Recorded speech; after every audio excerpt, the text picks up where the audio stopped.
ইসলামপুর মহকুমাকে পূর্ণাঙ্গ জেলা হিসাবে ঘোষণা করার দাবিতে আবারও আন্দোলনে নামল অল ইন্ডিয়া রেজা কমিটি। শনিবার উত্তর দিনাজপুর জেলার চোপড়া ব্লকের প্রত্যন্ত গ্রামীণ এলাকা দাসপাড়া থেকে এই সাইকেল যাত্রার সূচনা করা হলো। এই সাইকেল যাত্রার মূল গন্তব্য রায়গঞ্জের জেলা শাসকের দপ্তর। আন্দোলনকারীদের পক্ষ থেকে জানানো হয়েছে এটি মূলত 3 দিনের একটি কর্মসূচি। দাসপাড়া ও লালবাজার এলাকা হয়ে এই সাইকেল যাত্রা এগিয়ে চলবে। প্রথম রাতে তারা পাঞ্জিপাড়ায় এবং দ্বিতীয় রাতে বোতলবাড়িতে অবস্থান করবেন। এরপর আগামী সোমবার সকালে রায়গঞ্জে ডিএম অফিসে পৌঁছে জেলা শাসকের কাছে একটি স্মারকপত্র জমা দেওয়া হবে। রেজা কমিটির প্রতিনিধিদের বক্তব্য, ইসলামপুর মহকুমা থেকে জেলা সদর রায়গঞ্জের দূরত্ব প্রায় 150 থেকে 160 কিলোমিটার। সাধারণ মানুষের পক্ষে যে কোনো ছোটখাটো প্রশাসনিক কাজের জন্য বা জেলা আদালতের চক্কর কাটতে এত পথ পেরিয়ে রায়গঞ্জ যাওয়া অত্যন্ত কষ্টসাধ্য এবং ব্যয়বহুল। ইসলামপুরকে জেলা করা হলে দাসপাড়া, চোপড়া, গোয়ালপুকুরের মতো প্রত্যন্ত এলাকার মানুষ ভীষণভাবে উপকৃত হবেন। তাদের দাবি, ভৌগোলিক, সামাজিক এবং সাংবিধানিক সব দিক থেকেই ইসলামপুর জেলা হওয়ার সমস্ত যোগ্যতা রাখে। এর আগে পুলিশ জেলা গঠন করা হলেও তাতে সাধারণ মানুষের প্রশাসনিক ভোগান্তি কমেনি।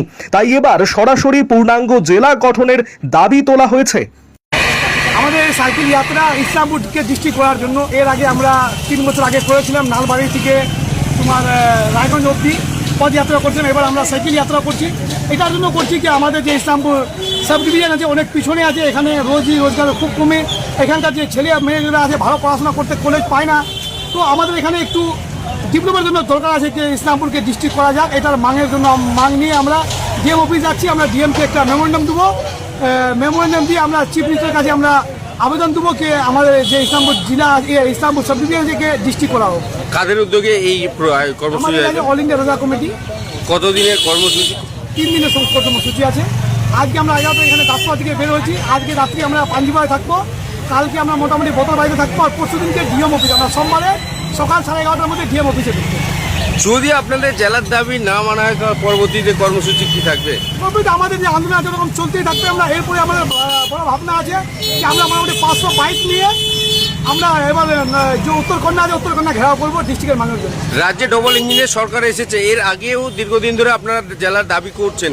এবারে কি নতুন সরকার আপনাদের দাবি পূরণ করবে বলে মনে করছেন? আমরা তো আশা করছি কি আমাদের এবার করতে পারে। কেন, এখন যে সিএম আছে খুব তাড়াতাড়িতে কাজ করতেছে। আমরা আমাদের একটু ভরসা আছে গভর্নমেন্ট যে আছে, বিজেপি আছে, কিন্তু শুভেন্দু অধিকারী আমাদের কথা শুনে ভাবতে পারে এবারকে ইসলামকে ডিস্ট্রিক্ট করবে।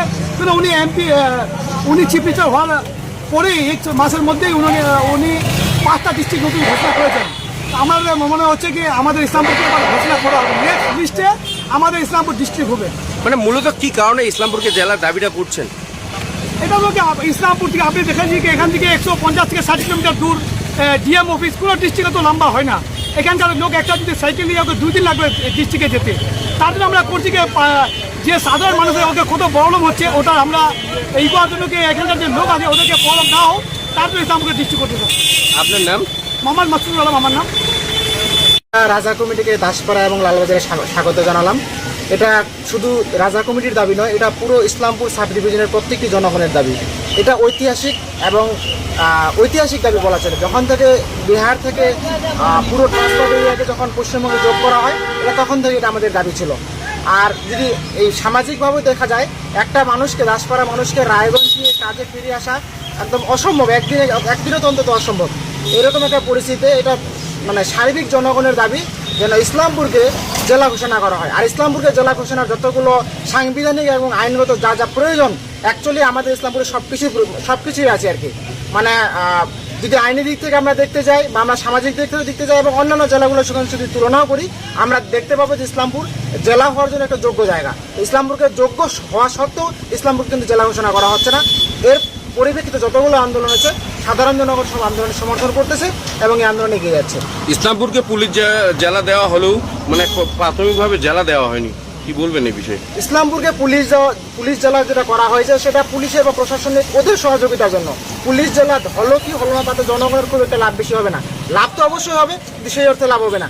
যদি এটাকে সার্বিক জেলা ঘোষণা করা হয়, কমপ্লিট জেলা ঘোষণা করা হয়, ফলে আমরা এখানে একটা জেলা শাসক পাবো, আমরা আমাদের দাবি দাবা জেলা শাসকের মাধ্যমে আদায় করতে পারবো।